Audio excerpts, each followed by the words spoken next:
Nahumana ang barangay ug sangguniang kabataan elections. Apan, ang mga panghitabo presko pa kanatong tanan isip mga botante. Sa probinsya sa Maguindanao del Norte, duha ka eskwelahan ang gisunog samtang duha ka kinabuhi ang nakalas atol mismo sa adlaw sa pagboto. Samtang sa probinsya sa Basilan, daghang kaso sa pagpanghasi ug pangpatay kabahin sa eleksyon ang nahitabo. Dunay gisagpa sulod sa presinto, dunay nagdinunggabay gawas sa presinto ug uban pang mga panghitabo sa North Cotabato na video pa ang kuno aktwal nga pagpamalit og boto. Lahi usab ang nadisikitahan sa barangay Northern Paligi sa munisipyo sa Padada, Davao del Sur. Nakita nga ang pangalan sa mga kandidato sa administrasyon dunay mga hashtags. Maskin asang lugar, naghitak ang aligasyon sa pagpamalit og boto nga nagsugod sa kantidad nga 300 hangtod 1,000 matag botante. Kini gawas pa sa nagkatag nga bugas, sardinas ug noodles. Kung imong gidawat ang 300, mao kini ang balor sa imong boto sa sulod sa tulo ka tuig. Sa 300, imong bahinon sa 36 ka bulan o 1,080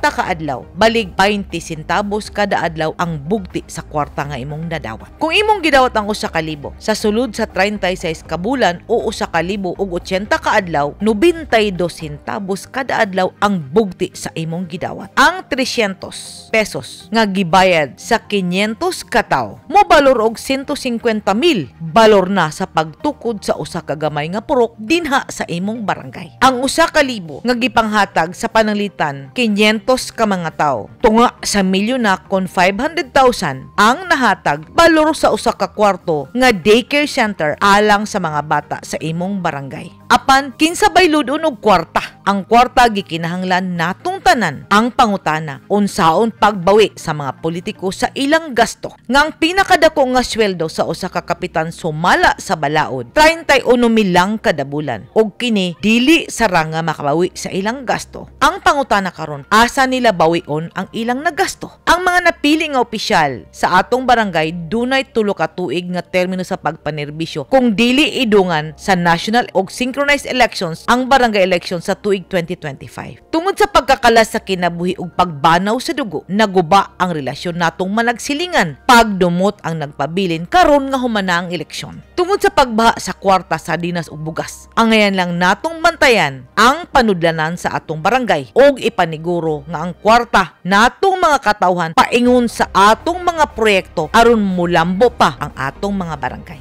Edith Caduayo, News 10 Philippines. Stay safe!